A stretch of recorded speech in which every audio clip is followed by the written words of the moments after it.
se siente la palabra, se siente el Espíritu, se siente el Señor en esta mañana de una manera especial. Mateo 6:33, ¿quién lo tiene? Si lo tiene puede decir amén. Dice: mas buscad primeramente el reino de Dios y su justicia, y todas estas cosas os serán añadidas. Lo leemos nuevamente. Mas buscad primeramente el reino de Dios y su justicia, y todas estas cosas os serán añadidas.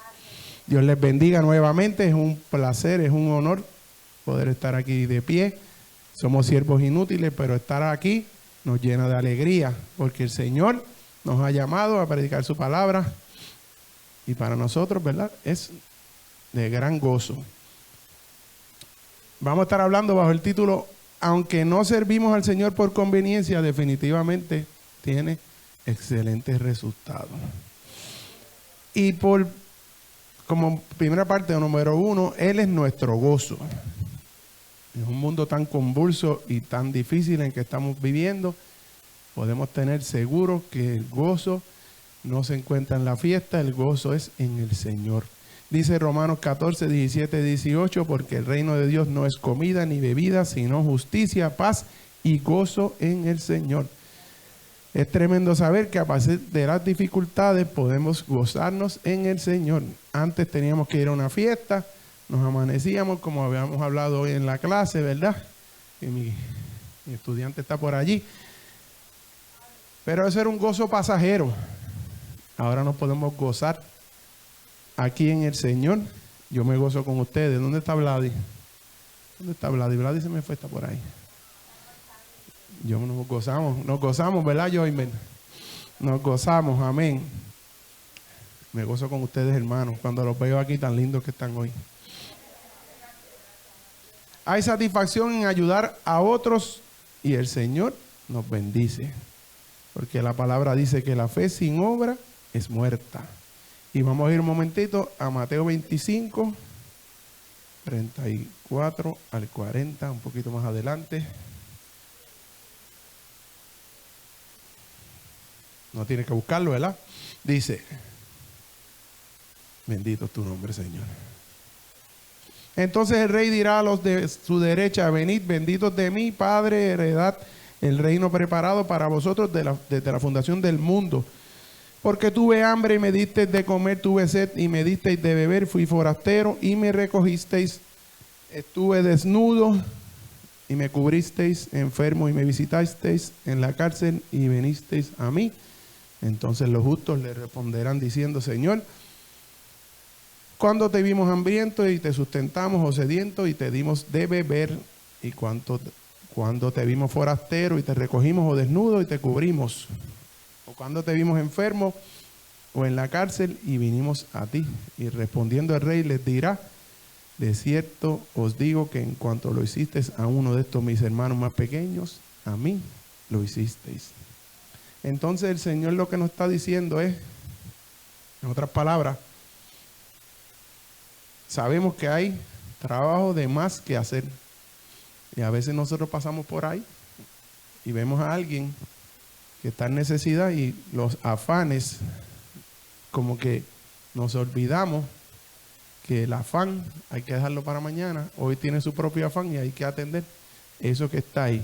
Yo les contaba hace un tiempo atrás que mi esposa y yo estábamos en San Juan y fuimos a comer, y estamos allí cerca del centro de convenciones y había todos los sitios estaban llenos, y fuimos a no me acuerdo cuál fue el que fuimos, pero estaba bien lleno también. Cuando salimos estaba esta mujer que casi era inválida, no podía caminar, y algo ardía en mi corazón de que debería orar por ella, pero no me atrevía, no encontraba cómo hacerlo. Estaba como que en la entrada, no sabía si era una cosa mía, no sabía si era el Señor que la había puesto en mi corazón, y le dijimos: Dios te bendiga, pero no hice lo que tenía que hacer, que era pararme lo que el Señor, entiendo yo, que había puesto en mi corazón, a orar por ella. Después toda la noche, estuve toda la noche pensando, no podía dormir, toda la noche pensando, y decía: Dios mío, Señor, si era tan sencillo como pararme, no me atreví. Pero ahora el Señor, la próxima vez que me inquiete en mi corazón, me voy a detener y lo voy a hacer, ¿verdad? Eso es lo que el Señor quiere, que dejemos atrás el miedo y que hagamos lo que Él nos está pidiendo, porque cuando lo hicimos con aquel pequeñito, lo hicimos con Él, dice el Señor. Cuando aquel que estaba allí desnudo lo cubrimos, es como si hubiésemos hecho al Señor. Y tenemos que llevar eso en nuestra mente. Cuando vemos ese que está desvalido y lo ayudamos, estamos ayudando al Señor. Y el Señor demostró el servicio cuando fue y hizo el servicio más grande, que fue que lavó los pies de sus discípulos. Entre ellos, quizás lavar los pies unos a los otros, porque era un tiempo, ¿verdad?, donde el polvo, bueno, no había carretera, el polvo se llenaban los pies de polvo y sucio, y cuando iban a entrar, pues era una costumbre de ellos limpiarse los pies, pero ellos no estaban esperando que el maestro fuera a hacerlo, porque era un trabajo de servicio el más bajo, ¿verdad?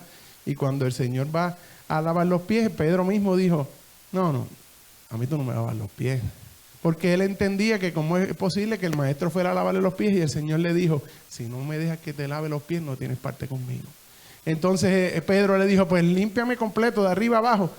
Entendió en lo que el maestro le estaba queriendo decir. Y Lucas 22, 24 al 27 lo explica muy bien. Vamos a ir un momentito ahí, no lo tiene que buscar. Cuando el Señor dice, pero Él les dijo, bueno, vamos a empezar desde el 24. Hubo también entre ellos una disputa sobre quién de ellos sería el mayor. Pero Él les dijo, los reyes de las naciones se enseñarán de ellas, y los que sobre ellas tienen autoridad son llamados bienhechores. Mas no así vosotros, escuche bien, mas no así vosotros, sino sea el mayor entre vosotros como el más joven, y el que dirige como el que sirve. Porque ¿cuál es mayor? ¿El que se sienta a la mesa o el que sirve? ¿No es el que se sienta a la mesa? Pregunta. Mas yo estoy entre vosotros como el que sirve. Pero vosotros sois los que habéis permanecido conmigo en mis pruebas. El Señor dice que yo estoy con vosotros como el que sirve. Y si el Rey de Reyes y el Señor de Señores lo hizo con sus discípulos, nos está enseñando a nosotros que debemos servir. Eso es lo que a Él le agrada. Mira, a veces se nos explica y se nos machaca, ¿verdad? No, se nos habla de lo externo y si es importante, ¿verdad? Cómo nos vamos a vestir, cómo nos vamos a parar. Pero lo más importante es lo de adentro, cómo nosotros tenemos que comportarnos al servir al otro. Se nos olvida que el servicio es sumamente importante y que tiene una recompensa, pero debemos ser eficientes. En la palabra hay unos talentos, dice Mateo 25, que se entregaron unos talentos a 3 personas. Y para parafrasear, a uno se le entregaron 10 talentos, al otro 5 y al otro 1.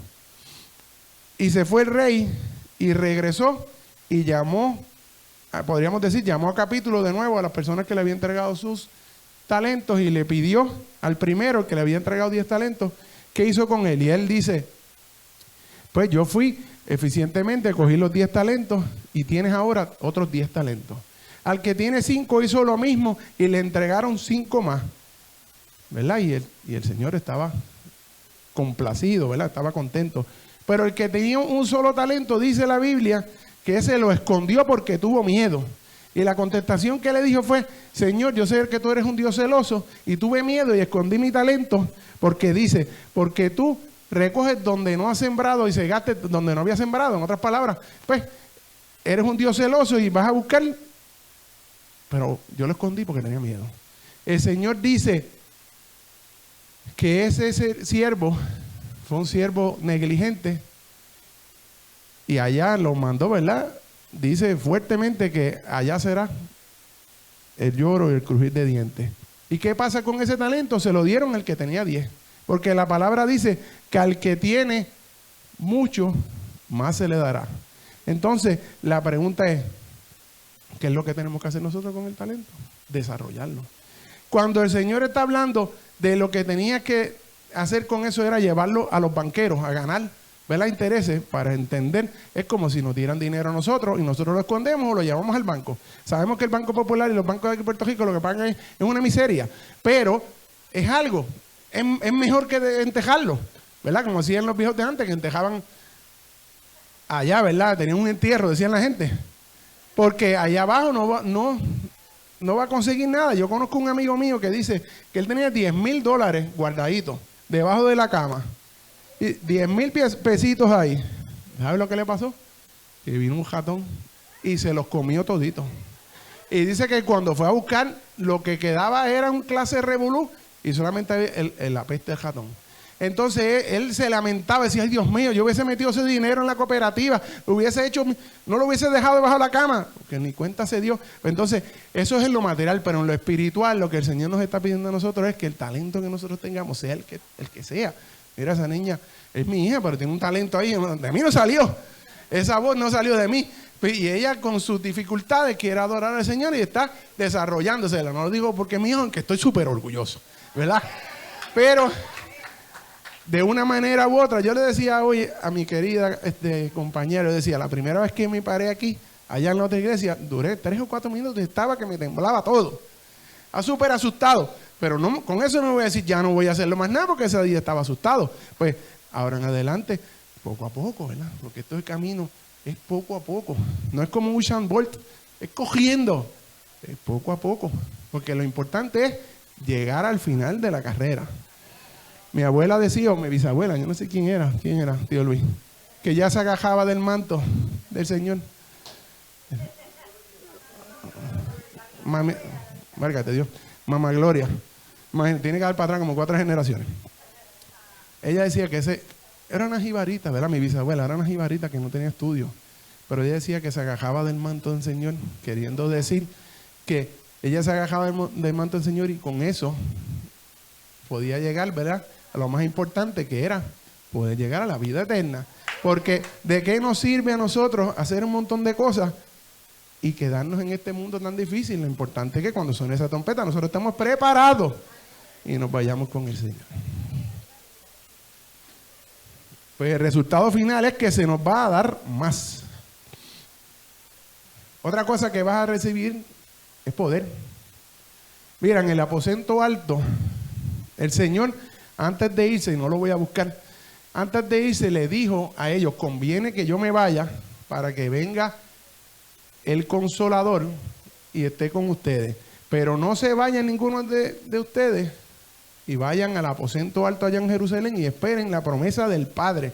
Y esa promesa la había escrito el profeta Joel mucho tiempo antes, diciéndole que iba a venir un momento donde la gente iba a profetizar, donde la gente iba a hablar, donde iban a pasar un montón de cosas. Entonces ellos van allá. ¿Y qué pasó allá? Allá empezaron a hablar lenguas, nuevas lenguas, dice la palabra, y que había gente, partos, edomitas, gente de muchos sitios diferentes hablando su propia lengua y ellos le podían entender. Y otros que estaban allí mofándose dijeron, esos que están en borrachos. Entonces Pedro dijo, no están borrachos porque es temprano. En otras palabras, no es hora de que la gente están bebiendo, ¿verdad? Y ellos fueron investidos de poder. ¿Por qué? Porque fueron obedientes. Porque el Señor solamente le dijo, esperen allí la promesa, y ellos fueron obedientes y esperaron.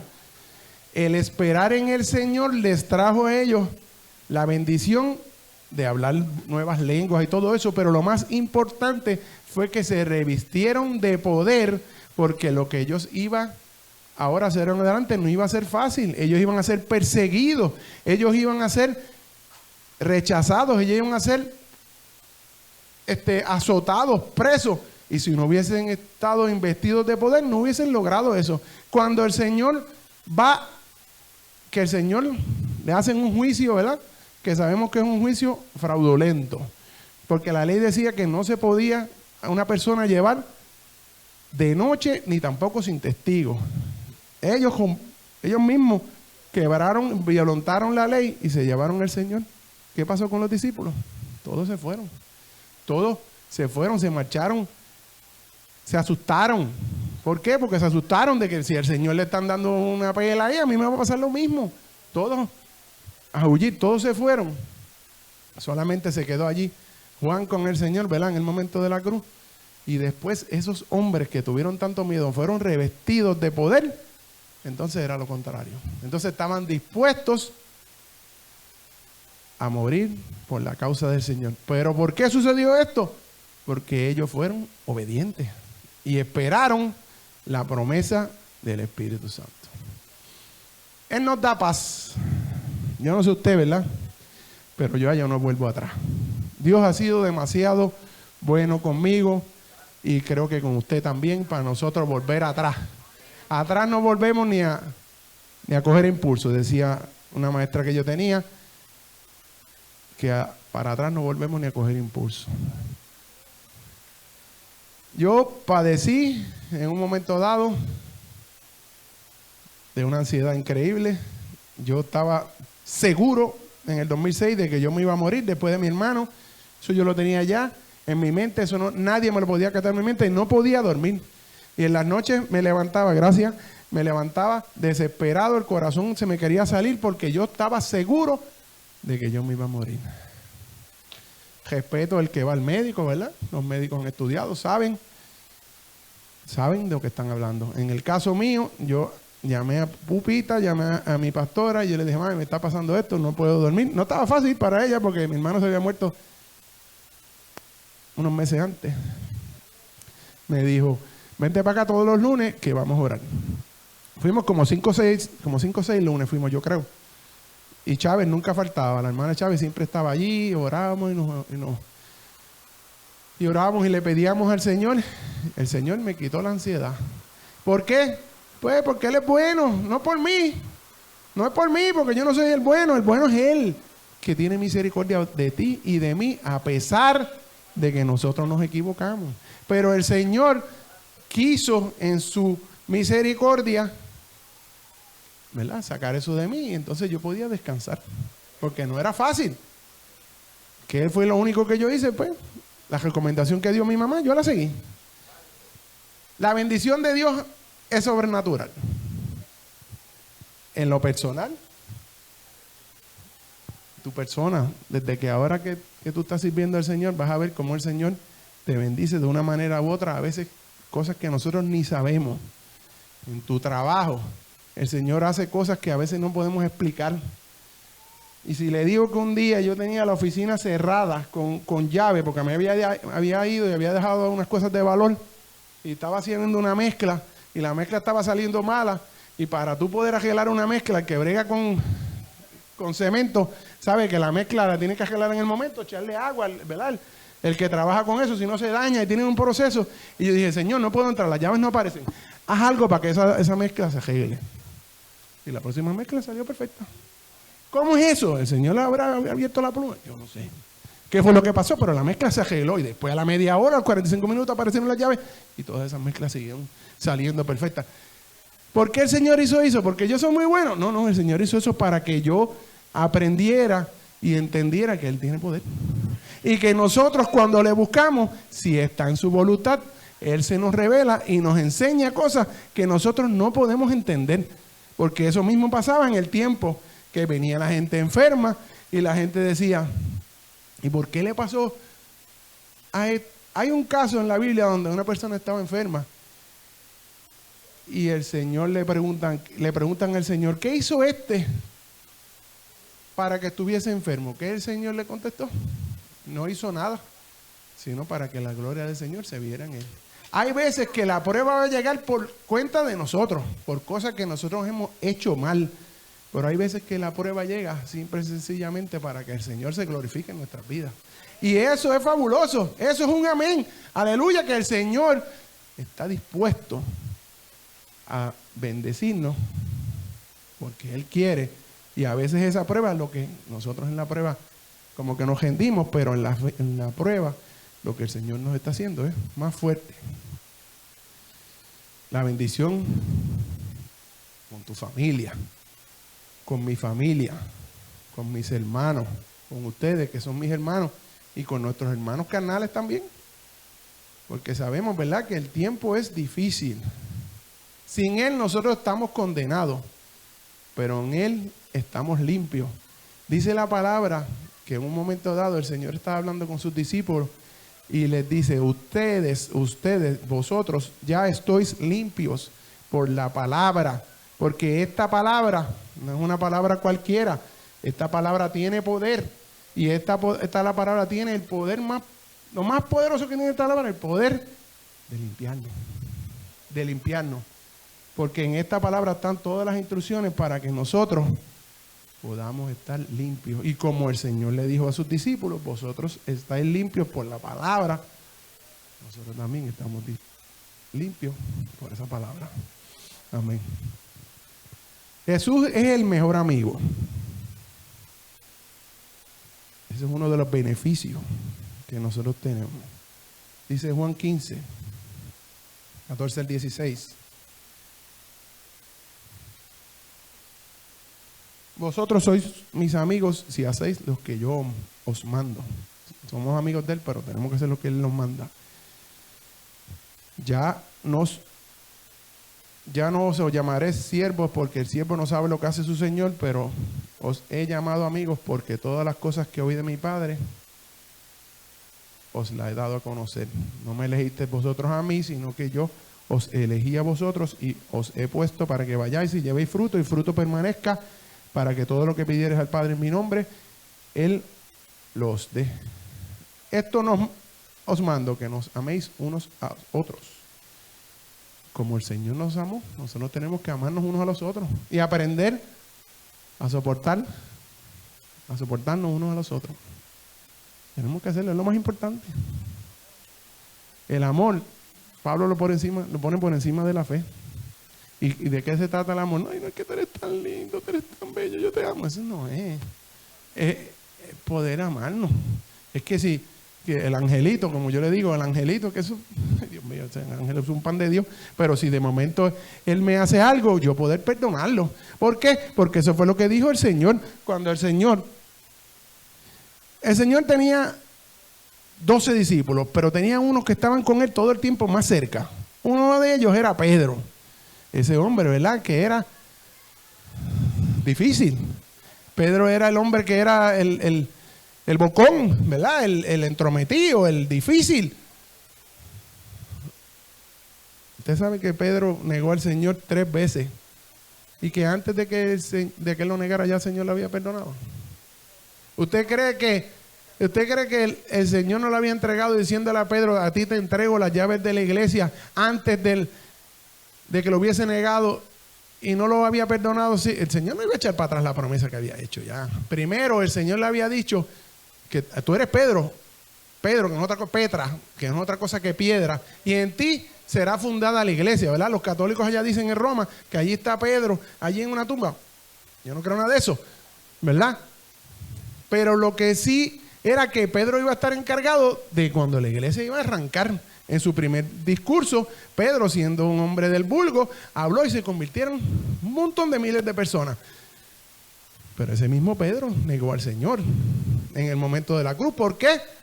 Porque tuvo miedo, porque no tenía el Espíritu Santo, y cuando le preguntaron, él dijo, no lo conozco ese hombre, no sé quién es. Y le dijeron, mira, si tú eres Galileo, sabemos que tú hablas igual que él, tú eres Galileo por la forma de hablar. Él dijo, no lo conozco, y maldijo, habló con maldición. Eso es grave, eso es una traición. Pero ¿qué hizo el Señor? Cuando el Señor resucitó, le dijo, llamen a Pedro. ¿Dónde estaba Pedro? Allá escondido llorando. Si él había traicionado a su mejor amigo, al maestro. Pedro fue la transfiguración. Pedro tuvo unas experiencias que no todos los demás tuvieron. Él fue la transfiguración, allí se apareció Moisés y Elías, y Pedro estaba allí. Él vio unas cosas que los demás, en un momento dado, están hablando el Señor y Pedro le dice, ¿quién? El maestro le pregunta a ellos, ¿quién dicen ustedes que sois vosotros? Unos dicen que tú eres Elías. ¿Y tú, Pedro? Y él le contesta, ¿tú eres el Hijo de Dios? Cristo el Mesías. El Señor le contesta, el Señor te lo reveló, mi Padre te lo reveló. Pedro tenía una experiencia con el Señor brutales. Ese mismo Pedro lo traicionó. Pero el Señor, cuando se resucitó, dijo, busquen a Pedro. Otra palabra, busquen a Pedro, que yo resucité, y él está perdonado. Él está perdonado desde siempre. Pero nosotros a veces somos los que no nos perdonamos. El perdón está disponible. Sin perdón no hay salvación. Pero nosotros mismos a veces el diablo nos enreda y no nos perdonamos a nosotros mismos. De todos los beneficios que podemos tener, el mejor beneficio y el más importante es la vida eterna. Eso solamente lo dio Dios a nosotros, porque Él es bueno, porque nosotros estábamos condenados. ¿Y qué dice Primera de Juan 5:13? Perdóname. Estas cosas os he escrito a vosotros que creéis en el nombre del Hijo de Dios, para que sepáis que tenéis vida eterna y para que creáis en el nombre del Hijo de Dios. Creer en el Hijo de Dios nos lleva a la vida eterna y es el propósito por el cual estamos aquí. Hay un momento dado donde los mismos discípulos van donde el Señor y le dicen: Señor, los demonios no se nos aguantan. Eso está bueno, le dijo el Señor. Estoy parafraseando. Pero lo más importante es que tu libro esté escrito, tu nombre en el libro de la vida. Es lo más importante. Es la razón por la que estamos aquí. Ese es el motivo por el que nosotros estamos aquí, porque si no nos vamos a perder y nosotros nos queremos perder. Por eso estamos aquí. El Señor nos regala la vida eterna y con Él estaremos en las bodas del Cordero. ¿Quién quiere estar en las bodas del Cordero? ¿Quién quiere ir a la mesa con el Señor, verdad? El Señor se sentará a la mesa con nosotros y nosotros comeremos con Él. Eso es maravilloso. Cuando el Señor está con sus discípulos casi al punto de despedirse y le dice: no comeréis este pan más con vosotros. No voy a comer más este pan con vosotros aquí en la tierra, pero va a ser en el futuro, allá en el cielo. Y eso no solamente para los discípulos, eso es para usted y para mí también. Nosotros tenemos que agarrarlo y pensar: va a llegar un momento donde el Señor va a estar con nosotros y nos vamos a sentar a la mesa y vamos a comer con el Señor, con el que hizo los milagros, con el que iba la gente, se maravillaban. Otros decían: pero ese no es el hijo de José el carpintero, ¿cómo habla con esa autoridad? Otros decían: pero de Nazaret habrá salido algo bueno. Ese era el Señor que te pasaba la mano, el Señor que venía. Y cuando estaba María y Marta, Señor, estaban ahí desesperadas porque su hermano se había muerto. Señor, si hubiese llegado antes, mi hermano no se hubiese muerto. El Señor lo que le estaba demostrando a esos que no creían, que Él tenía el poder para resucitar a Lázaro, porque Él tenía el poder sobre la muerte. Entonces, al cuarto día, que ya olía, apestaba, llega el Señor y saquen la piedra. ¿Te imaginas eso? Eso ya el cuerpo se estaba descomponiendo. Y el Señor lo llama a Lázaro y Lázaro sale de ahí adentro. Ese Señor es el que quiere que cenar contigo. El que tiene todo el poder. Levanta tu mano y dale gloria al Señor en esta mañana y dile: Señor, yo quiero estar contigo allá en las bodas del Cordero. Ese es nuestro propósito. Para eso estamos aquí. Porque fuimos llamados, pero lo más grande que el Señor tiene para nosotros es que en un momento dado Él nos va a dar la vida eterna. Y se van a acabar los problemas. Se va a acabar el dolor de rodilla. Ya no va a haber más dolor de rodilla porque ya no existe. Aquí no existe ahora. No lo tengo. No sé cómo explicarlo. La gente pensará que estoy loco. Aquí ahora no lo tengo. Cuando me siento me empieza a dar de nuevo. No lo entiendo, pero el Señor... ¿Sabes lo que entendí? En la presencia del Señor no hay dolor. Que en la presencia del Señor la enfermedad no puede con el Señor. Que en la presencia del Señor tiembla la tierra. Y que el Señor nos ama. Y hasta aquí, si hay alguien que no ha conocido al Señor, hoy es el día. Dice la palabra que hoy es el día de salvación. Si alguien se quiere reconciliar con el Señor, hoy es el día de salvación. Puede pasar acá al frente. ¿Dónde está? Vamos a poner una